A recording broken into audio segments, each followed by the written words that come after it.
بسم اللہ الرحمن الرحیم۔ السلام علیکم ورحمۃ اللہ وبرکاتہ۔ عزیز طلبہ، آج ہمارا سبق نمبر 28 ہے اور آج انشاءاللہ ہم سبق نصیحت جو کہ ایک نظم ہے اس کی بلند خوانی کریں گے۔ آج کے سبق سے جو ہمارے حاصلات تعلم ہیں وہ یہ کہ آواز کے زیر و بم کے ساتھ ان کی رعایت رکھتے ہوئے نظم پڑھ سکیں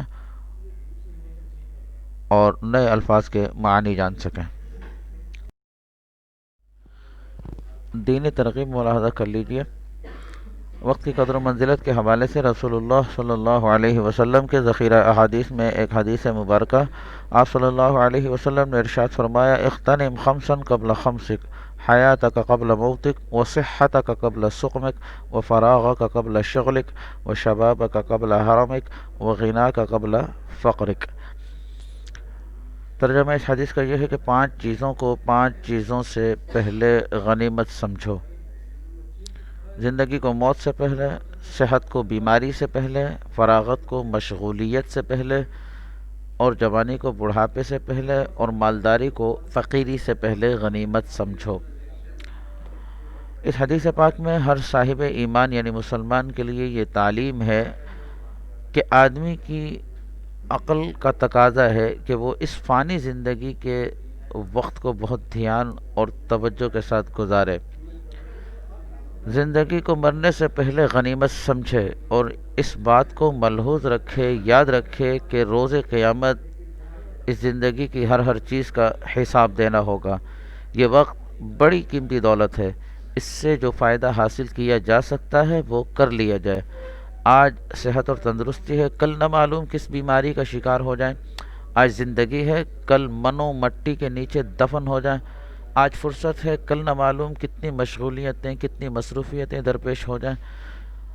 آج اللہ نے جوانی کا سنہری دور دیا ہے، کل بڑھاپے میں نہ جانے کن حالات سے سابقہ پڑے اور کیا امراض ہمارے پیچھے پڑ جائیں۔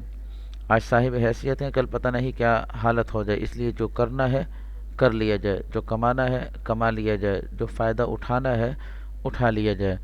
اس حدیث کی روشنی میں ہمیں اپنے وقت کی قدر کرنی چاہیے اور آپ صلی اللہ علیہ وسلم کی اس نصیحت کو اپنے پلے باندھنا چاہیے کہ کسی طور پر بھی ہماری یہ حالتیں جو نعمت کی صورت میں ہمارے پاس موجود ہیں، زندگی ہے، صحت ہے، فراغت ہے، جوانی ہے، مالداری ہے، یہ ساری چیزیں اللہ نے ہمیں دی ہیں، ہمیں ان کی قدر کرنی چاہیے۔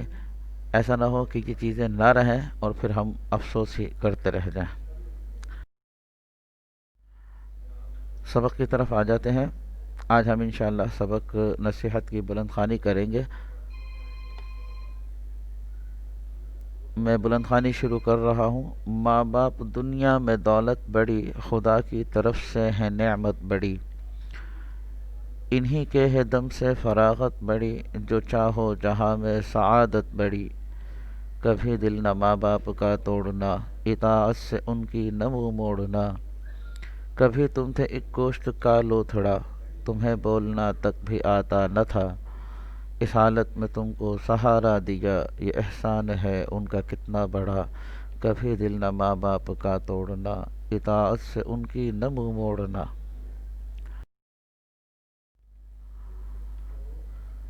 کھلایا پھلایا جھلایا تمہیں، چلن زندگی کا بتایا تمہیں، رہ حق پہ چلنا سکھایا تمہیں، حقیقت میں انسان بنایا تمہیں، کبھی دل نہ ماں باپ کا توڑنا، اطاعت سے ان کی نہ منہ موڑنا، انہوں نے جہاں بھر کی محنت سہی، زمانے کی بیگار کلفت سہی، تمہارے لیے ہر مصیبت سہی، پڑی جو بھی دن رات آفت سہی، کبھی دل نہ ماں باپ کا توڑنا، اطاعت سے ان کی نہ منہ موڑنا۔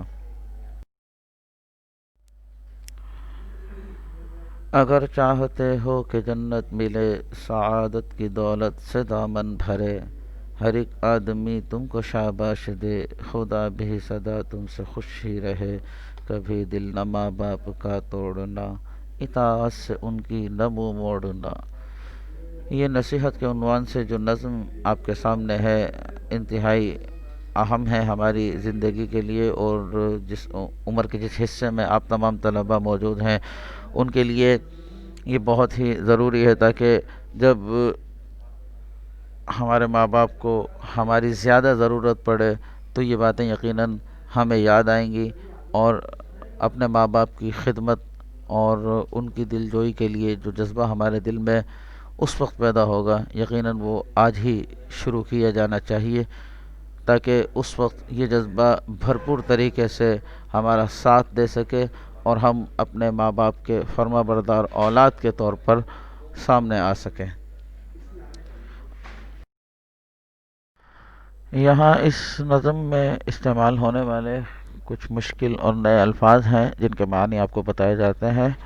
فہرست آپ کے سامنے ہے۔ پہلا لفظ ہے فراغت، مطلب ہے فرصت، لوتھڑا گوشت کا ٹکڑا، اطاعت فرما برداری، چلن انداز یا طور طریقے، بیگار یہ بیکار نہیں ہے، بیگار ہے گاف کے ساتھ، مفت یا بلا معاوضہ کام، جس کام کی کوئی اجرت نہ ملے، کلفت تکلیف یا رنج، دامن جھولی، زیر سایہ یا کرتے کا جو نچلا حصہ ہوتا ہے اسے بھی کہا جاتا ہے۔ سعادت خوش نصیبی، یہ وہ الفاظ ہیں جو اس نظم میں استعمال ہوئے ہیں اور انہیں فہرست میں نہیں دیا گیا۔ یہاں سعادت سے لے کر صدا تک یہ الفاظ ایسے ہیں جو اپنے طور پر بتائے گئے ہیں۔ سعادت خوش نصیبی، رہ حق سیدھا راستہ، آفت مصیبت، صدا ہمیشہ۔ جزاکم اللہ خیرہ۔ آپ ذرا اپنا ہوم ورک ملاحظہ کر لیجئے کہ یہ جو نظم آپ کو پڑھائی گئی ہے اسے مکمل لکھیے اور خوبصورت صاف ستھرا تاریخ ڈال کر اور کھلا کھلا واضح طور پر اپنی کاپیوں میں لکھیے۔ تمام الفاظ جو آپ کو لکھوائے گئے ان کے معنی بھی لکھ لیجئے، کیونکہ فہرست میں یہی الفاظ دیے گئے ہیں، ان کے علاوہ جو الفاظ ہیں وہ بھی لکھنا چاہیں تو لکھ سکتے ہیں۔ اور تیسرا یہ کام یہ ہے کہ نظم جو ہے یہ زبانی یاد کر لیں اور اسی طریقے سے پڑھنے کی اور اسے یاد کرنے کی کوشش کیجیے، انشاءاللہ آپ کو بہت مزہ آئے گا۔ جزاک اللہ خیرہ، والسلام علیکم ورحمۃ اللہ وبرکاتہ۔